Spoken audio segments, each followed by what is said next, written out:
My dear student, आपके अपने YouTube channel global science IQ में आप सभी लोगों का मैं हार्दिक स्वागत करती हूँ।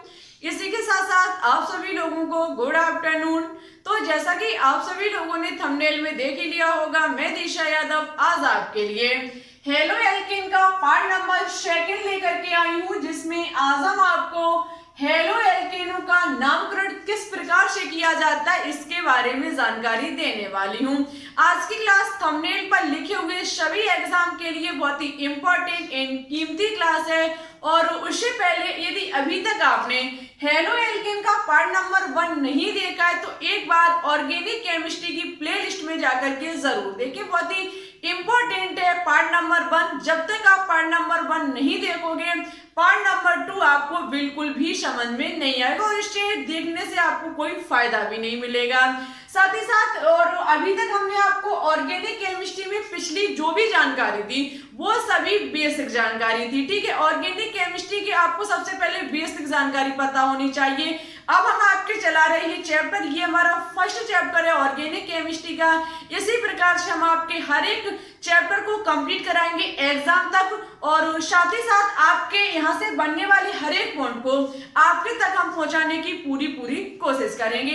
एक बार आप हमारे टेलीग्राम चैनल को भी ज्वाइन कर लीजिएगा, क्योंकि वह हम आपको हर एक वीडियो की PDF देते रहते हैं। और इसी के साथ यदि आप हमारे चैनल पर न्यू हो तो प्लीज इसे एक बार सब्सक्राइब करके बेल आइकन को प्रेस ऑल पर क्लिक जरूर कर लें। चलिए टाइम ना वेस्ट करते हुए बात करते हैं अपनी शानदार क्लास पर।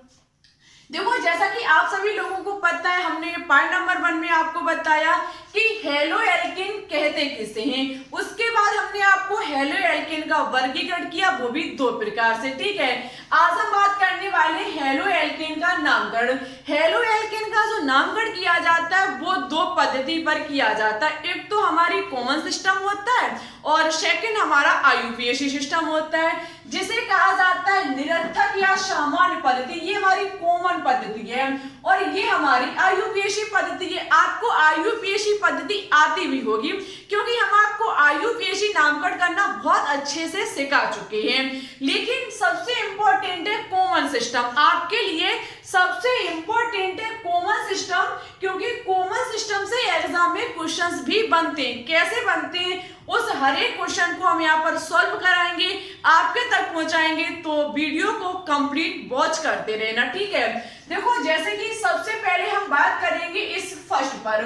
सबसे पहले हम बात करेंगे निरर्थक या फिर सामान्य पद्धति। इसकी बात की जाए तो सबसे पहले इसके लिए याद रखना कि यहाँ पर हेलो एल्केन, जो आपका हेलो एल्केन है वो IUPAC पद्धति में प्रयोग किया जाता है। हेलो एल्केन जो होता है वो IUPAC पद्धति में प्रयोग किया जाता है, जबकि जो आपका सामान्य पद्धति कॉमन सिस्टम होता है इसमें प्रयोग किया जाता है एल्किल हैलाइड, ठीक है। ये चीज आप अच्छे से याद रखना, एल्किल हैलाइड का प्रयोग किया जाता है।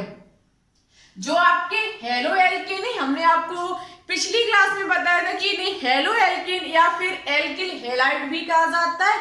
हेलो एल्केन तब प्रयोग किया जाएगा जब हम IUPAC पद्धति को पढ़ेंगे, जबकि एल्किल हैलाइड जो होगा वो तब प्रयोग किया जाएगा जब हम सामान्य पद्धति में किसी भी कार्बन श्रृंखला का नामकरण करते होंगे। कैसे किया जाएगा, तो इसके लिए आप एल्किल हैलाइड याद रखें। एल्किल का मतलब आपको पता होना चाहिए कि कार्बन, जो आपकी कार्बन की श्रृंखला होगी आपको उसका नाम लिखना पड़ेगा, बॉन्ड का नाम लिखना पड़ेगा। और हैलाइड का मतलब है कि आपको हैलोजन परिवार के एलिमेंट को रखना होगा। कैसे रखेंगे, एग्जांपल लेंगे हम। इससे पहले एक चीज याद रखना, इस पद्धति में हम आपको एक चीज आपने सुना होगा, जैसे कि आपने देखा होगा an comma iso comma neo, ये 3 शब्द आपने बहुत ज्यादा देखे होंगे। लेकिन इन तीनों शब्दों में बहुत सारे स्टूडेंट्स कंफ्यूज रहते हैं, मैंने देखा है। ये चीज बहुत ज्यादा परेशान करने वाली है। एन, आइसो और नियो। एन का मतलब नॉर्मल, उसके बाद आइसो, उसके बाद नियो।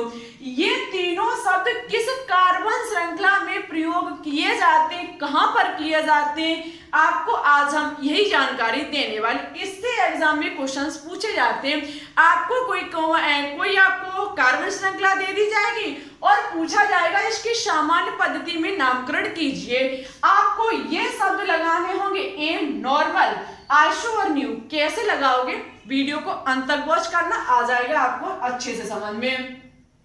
तो इस सामान्य पद्धति का नामकरण करने के लिए आपको नॉर्मल, आइसो और नियो शब्द का प्रयोग करना पड़ता है। कैसे करेंगे, चलिए अब हम लेंगे एग्जांपल। देखो हम ज्यादा डिटेल से नहीं बताएंगे, मेन पॉइंट आपके तक पहुंचाएंगे। यहाँ हम सभी चीज लिखा सकते थे, नॉर्मल क्या है, आइसो क्या है पद्धति, और ये हमारा नियो क्या है, लेकिन डेफिनेशन नहीं एग्जाम में पूछ जाएगी, आपको वहां वर्णन नहीं करना होगा, आपको ओनली किसी कार्बन श्रृंखला का नामकरण करना होगा।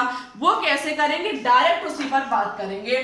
देखो स्टूडेंट्स, अच्छे से नोट डाउन करना, अच्छे से नोट्स बनाना। जितने अच्छे नोट्स आपके होंगे आपकी तैयारी उतनी ही बेहतरीन होगी, हम ये बात दावे के साथ कह सकते हैं। देखो सबसे पहले जैसे कि कोई आपको एग्जाम में दे दिया जाए कार्बन श्रृंखला, जैसे कि आपको दे दी जाए CH3 single bond CH2 single bond CH2 Br। माना कि हमें ये कार्बन श्रृंखला एग्जाम में दे दी जाए और पूछ लिया जाए इसका सामान्य पद्धति में नामकरण क्या होगा, तो या तो एन होगा, आइसो होगा, न्यू। ये शब्द आपको जनरली आगे लेना पड़ेगा।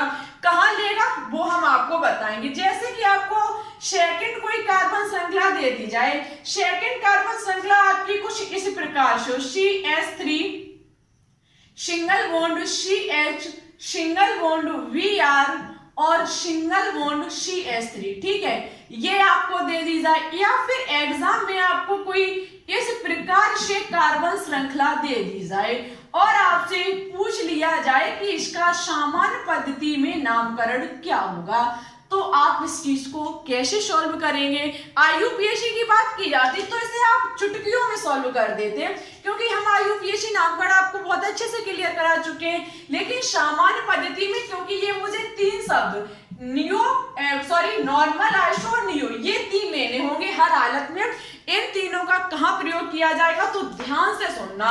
देखो स्टूडेंट्स, यदि किसी कार्बन श्रृंखला की लंबी चेन में, यदि किसी कार्बन श्रृंखला की सीधी श्रृंखला है, हम कह सकते हैं किसी कार्बन की यदि सीधी श्रृंखला है, यदि किसी कार्बन की सीधी श्रृंखला में लगा कोई हैलोजन परिवार का एलिमेंट है, तो वहां पर हम नॉर्मल शब्द का प्रयोग करते हैं, वहां हम एन शब्द का प्रयोग करते हैं। कहने का मतलब है आपको पता होना चाहिए CH3 CH2 CH2 Br। हमें पता है हम सामान्य पद्धति में इसका नामकरण करने वाले हैं। सामान्य पद्धति में जब हम इसका नामकरण करेंगे तो मुझे एल्किल हैलाइड लेना पड़ेगा। एल्किल का मतलब कार्बन परमाणुओं की कितनी संख्या है, 1 2 3। कहने का मतलब 3 है, 3 के लिए शब्द लेना पड़ता है प्रोप, तो एल्किल, एल्किल के लिए हमें हो जाएगा हमारा प्रोपिल।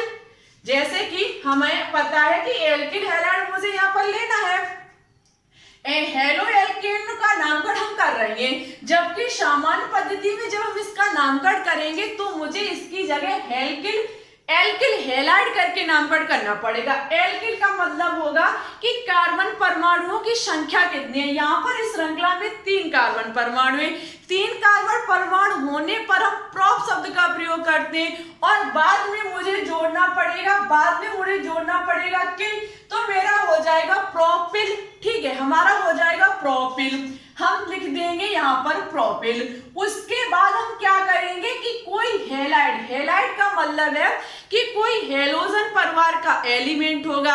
हैलोजन परिवार का एलिमेंट यहाँ पर Br को कहा जाता है ब्रोमो, और ब्रोमो होने के कारण मुझे शब्द जोड़ना पड़ेगा ईड, तो हमारा हो जाएगा ब्रोमाइड। क्या हो जाएगा, हमारा हो जाएगा ब्रोमाइड। हम लिख देंगे यहाँ पर ब्रोमाइड, ठीक है। आइड आपको शब्द लेना पड़ेगा जब सामान्य पद्धति में किसी हैलोजन परिवार के एलिमेंट का आप नामकरण करेंगे, ठीक है। इसके बाद हम इसका नामकरण करेंगे। अभी हम न्यू, आइसो और नॉर्मल पर चर्चा नहीं कर रहे हैं, हम इसका नामकरण करेंगे। तो आपको पता है कि IUPAC नामकरण होता है यहाँ पर करने के लिए, तो मुझे सबसे पहले यहाँ पर क्या करना पड़ता, अंकन करना पड़ता। हम अंकन करते कि किधर साइड से क्रियात्मक समूह नजदीक पड़ रहा है, किधर साइड से हमारे प्रतिस्थापी समूह, ये सब कुछ देखना पड़ता है। लेकिन सामान्य पद्धति में ऐसा नहीं होता है। सामान्य पद्धति में ओनली कार्बन गिन लीजिए, कार्बन यहाँ पर है 3 3 के लिए शब्द लेना पड़ेगा प्रोपिल,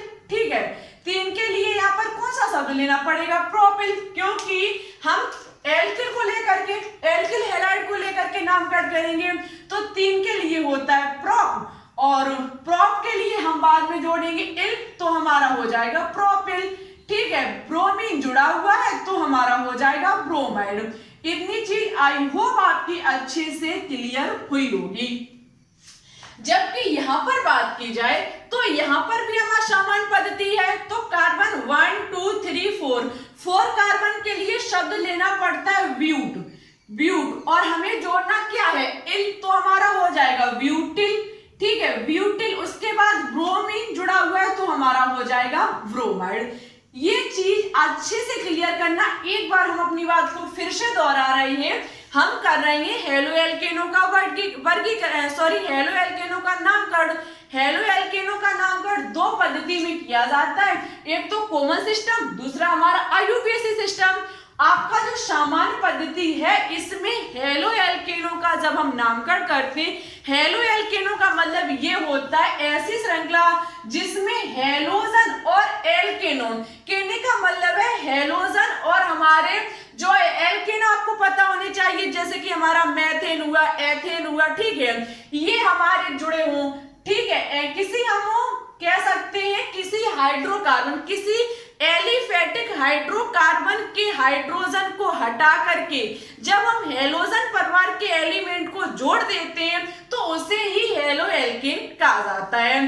अब हेलो एल्केनों का जब हम वर्गीकरण सामान्य पद्धति में करेंगे तो वहां पर मुझे एल्किल हैलाइड लेना पड़ेगा। एल्किल हैलाइड करके मुझे नामकरण करना होगा, क्योंकि हेलो एल्केनो को हम एल्किल हैलाइड भी कह सकते हैं, ठीक है। बात एक ही है, देखो यहाँ पर एल्किल तो यहाँ पर एल्केनो, यहाँ पर हैलाइड तो यहाँ पर हेलो, ओनली आगे पीछे कर दिया जाता है सामान्य पद्धति में। ऐसा करने पर सामान्य पद्धति में आपको अंकन नहीं करना होता है। जितने कार्बन परमाणुओं की श्रृंखला हो हम उसको रखेंगे किसके आधार पर? एल्किल के आधार पर, ठीक है। उसके बाद हम जो हेलोजन परिवार का एलिमेंट कनेक्ट होगा उसको रखेंगे किसके आधार पर? हैलाइड के आधार पर। जैसे कि क्लोरीन होगा तो हम क्लोराइड लिखेंगे, ब्रोमीन होगा तो ब्रोमाइड लिखेंगे, आयोडीन होगा तो आयोडाइड लिखेंगे। इस प्रकार से हम करेंगे, ठीक है। इतनी चीज होने के बाद जब हम इनका नामकरण कर लेंगे तब एक बात कही जाती है कि इस पद्धति में मुझे नॉर्मल, आइसो और नियो शब्द का प्रयोग करना होता है। अब क्वेश्चन उठता है कि इसका प्रयोग करना कहाँ होता है, तो ये चीज है आपके लिए, क्योंकि इससे ही एग्जाम में क्वेश्चंस पूछे जाते हैं। यहाँ पर बात की जाए तो हम अपनी बात को फिर से कहते हैं कि यदि किसी कार्बन श्रृंखला की यदि किसी कार्बन परमाणुओं की सीधी श्रृंखला है, यदि किसी कार्बन परमाणुओं की सीधी श्रृंखला है और उसमें यदि किसी हेलोजन परिवार का एलिमेंट लगा हुआ है तो उसके आगे हम एन लगाएंगे, उसके आगे हमें क्या लगाना पड़ेगा? नॉर्मल शब्द लगाना होगा। हमारा हो जाएगा normal propyl bromide, normal propyl bromide, ठीक है। यदि ये शब्द कब लेना होगा? जब किसी कार्बन परमाणुओं की सीधी श्रृंखला में कोई हेलोजन परिवार का एलिमेंट कनेक्ट होगा। उसके बाद बात की जाए कि यहाँ पर आइसो शब्द कब लिया जाएगा, तो आइसो के लिए क्या होता है कि ऐसा कार्बन जो 2 डिग्री कार्बन होना चाहिए, ऐसा कार्बन जो 2 डिग्री कार्बन होना चाहिए और उस 2 डिग्री कार्बन से कोई हेलोजन परिवार का एलिमेंट कनेक्ट होना चाहिए। तब हम वहां पर जो शब्द प्रयोग करेंगे वो आइसो होगा। आइसो के बाद एल्किल हैलाइड होगा, ठीक है। तो जैसे कि आप देख सकते हैं ये कार्बन, इस कार्बन से कनेक्ट है हमारा Br जो कि हेलोजन परिवार का एलिमेंट है, और ये कार्बन हमारा 2 डिग्री कार्बन है। कैसे है?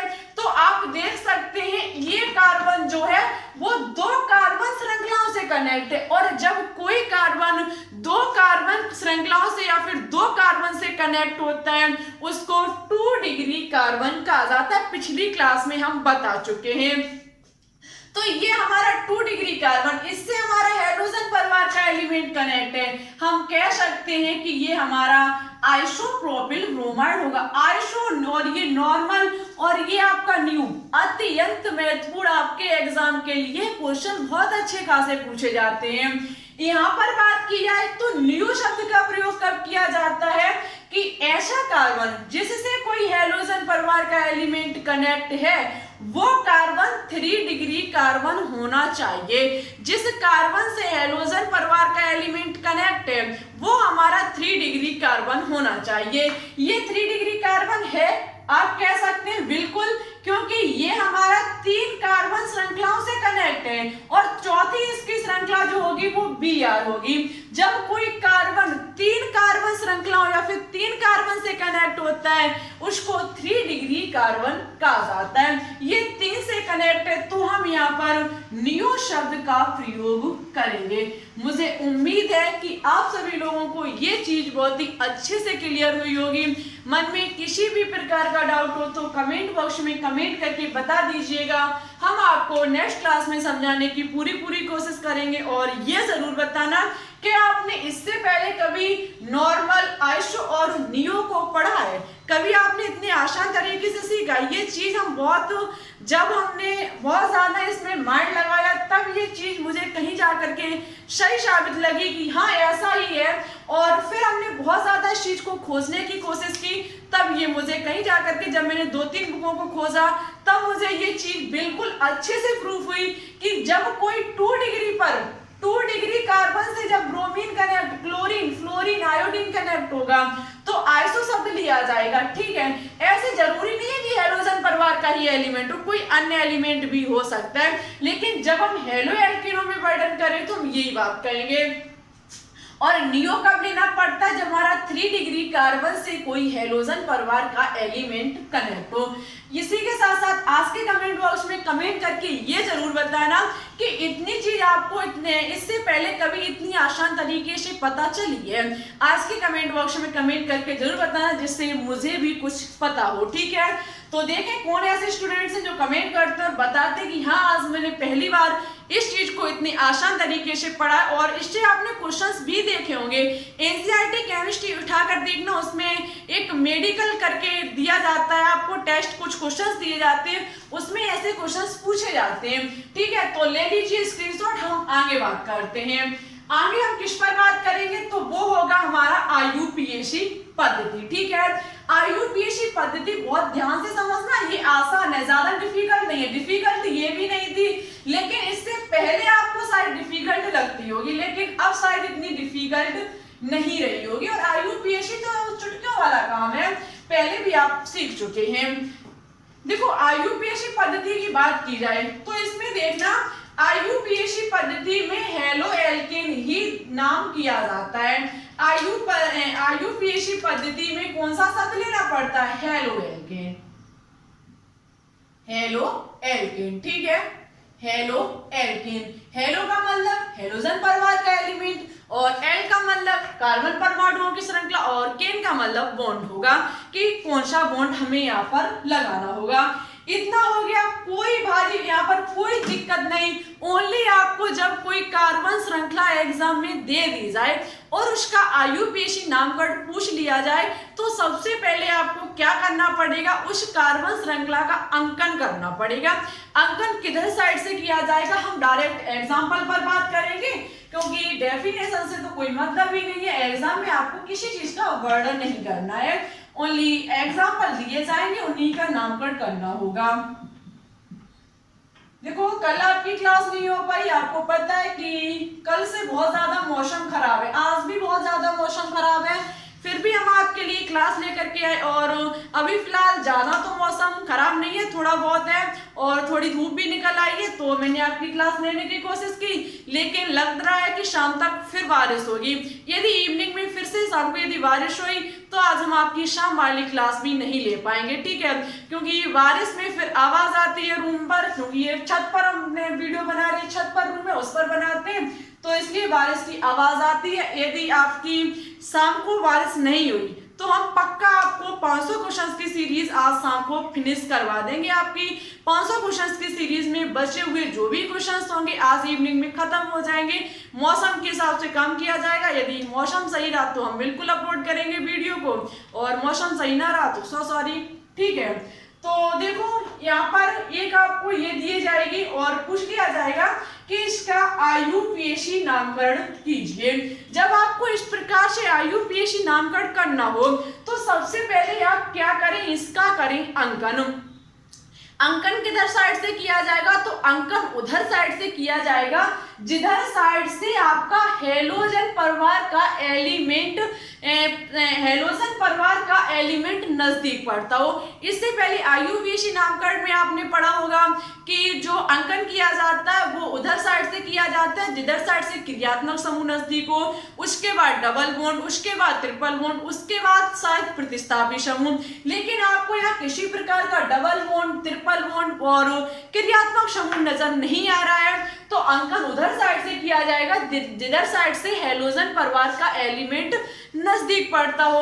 हम यदि अंकन इधर से करेंगे तो 1 2 3 पर हमारा पड़ेगा, और इधर से करेंगे तो हमारा 1 पर पड़ेगा। तो अंकन किधर साइड से किया जाएगा, अंकन इधर साइड से किया जाएगा। हम एक लंबी कार्बन श्रृंखला की चेन को चुन लेंगे। उसके बाद हम क्या करेंगे, इसका नामकरण करेंगे। इसका नाम जब हम लिखेंगे तो सबसे पहले मुझे क्या करना पड़ेगा कि मुझे प्रतिस्थापी समूह का नाम लिखना होगा। प्रतिस्थापी समूह हमारा क्या है, हेलोजन परिवार का एलिमेंट। यहाँ पर 2 प्रतिस्थापी समूह है, एक आपका ये नीचे लटका CH3 और दूसरा आपका Br। अब आपके दिमाग में क्वेश्चन उठ रहा होगा कि जब दोनों प्रतिस्थापी समूह हैं तो नाम हम सबसे पहले किसका लिखेंगे। तो इसके लिए आपको वर्णमाला का प्रयोग करना होता है। वर्णमाला में देखा जाए तो ये हमारा मैथिल है। मैथिल में शब्द आता है एम, मैथिल में शब्द आता है एम, और ब्रोमीन में शब्द आता है वी। अब अंग्रेजी वर्णमाला देखी जाए तो वी पहले आता है और एम बाद में आता है। बी पहले आने के कारण हम ब्रोमीन का नाम पहले लिखेंगे। अब ब्रोमीन क्या ब्रोमाइड लिखेंगे, तो स्टूडेंट्स ऐसा नहीं होगा, क्योंकि हेलो शब्द का मतलब है हेलोजन परिवार का एलिमेंट। जैसे कि आपका फ्लोरीन तो फ्लोरो, ठीक है, और यदि ब्रोमीन तो ब्रोमो, और यदि आपका क्लोरीन तो क्लोरो, और यदि आपका आयोडीन तो आयोडो। ऐसे शब्द का यूज करना पड़ेगा, क्योंकि हेलो वहां पर हेलाइड था, ठीक है, यहाँ पर हेलो है। तो आपको क्या करना पड़ेगा, ये जो आपका है, ये जो आपका Br है, ये जो आपका ब्रोमो है, ये जुड़ा हुआ है फर्स्ट कार्बन पर, तो मुझे दर्शाना होगा फर्स्ट ब्रोमो, ठीक है। फर्स्ट ब्रोमो के बाद हम लिखेंगे जिस पर हमारा मैथिल लगा हुआ है सेकंड कार्बन पर, तो हमारा हो जाएगा सेकंड मैथिल। उसके बाद हम क्या करेंगे, उसके बाद इतना होने के बाद जो हमारी कार्बन परमाणुओं की जो हमने श्रृंखला चुनी है उसका नामकरण करेंगे। उसका आप देख सकते हैं 1 2 3 कार्बन की श्रृंखला है। 3 के लिए शब्द का प्रयोग करना पड़ता है प्रोप, और यहाँ पर शब्द हमें लेना पड़ेगा एल्कीन, तो हमारा हो जाएगा प्रोपेन। क्या हो जाएगा, प्रोपेन। तो हमारा यहाँ पर नाम बनके तैयार हो जाएगा प्रोपेन। आप समझ सकते हैं 1 ब्रोमो 2 मैथिल प्रोपेन, इसका नाम निकल के आएगा। एक का और समझ लीजिए, जैसे कि आपको दे दिया जाए CH3 single bond single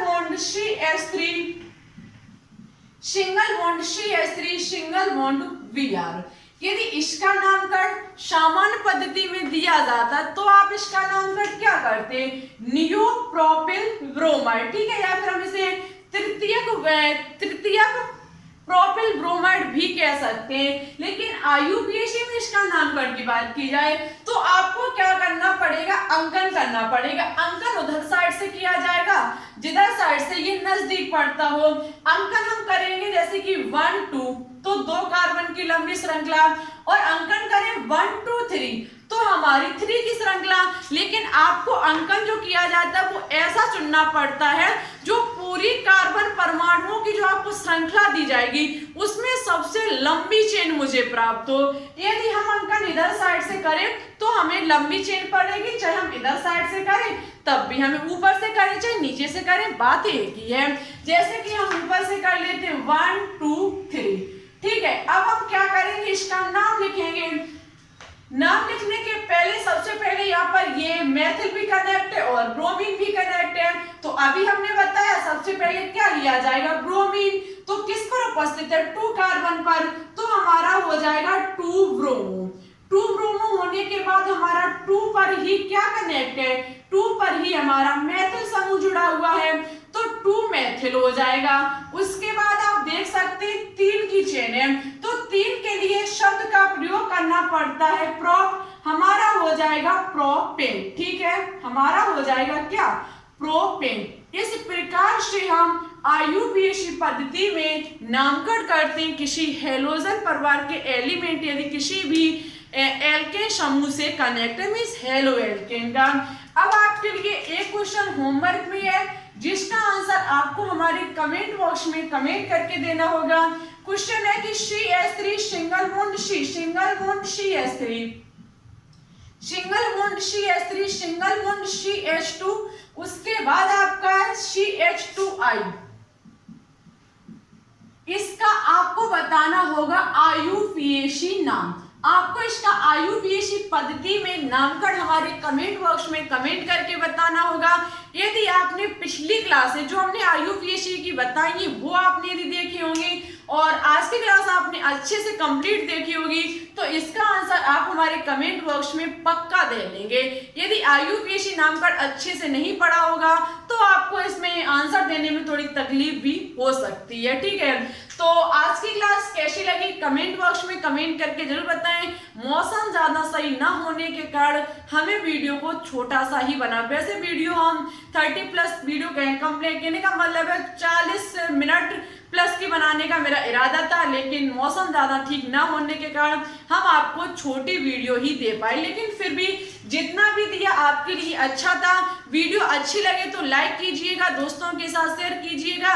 channel पर न्यू हो तो प्लीज इसे एक बार सब्सक्राइब करके बेल आइकन को प्रेस ऑल पर क्लिक कर लेना, ठीक है, क्योंकि इससे हमारी अन्य वीडियो के नोटिफिकेशन आपके पास आसानी से पहुंचते रहेंगे। और थोड़ा सपोर्ट कीजिए क्योंकि हम 1K सब्सक्राइबर के बहुत नजदीक हैं, थोड़ा और सपोर्ट कीजिए जिससे कि जल्द से जल्द 1K सब्सक्राइबर कंप्लीट हो जाए, ठीक है। और जरूर बताना क्लास कैसी लगी, समझ में आया या नहीं आया। चलिए तो फिर चलते हैं, आज के लिए बस इतना ही। अपना ख्याल रखना, अच्छे से स्टडी करना। Thanks for watching this video. जय हिंद, जय भारत।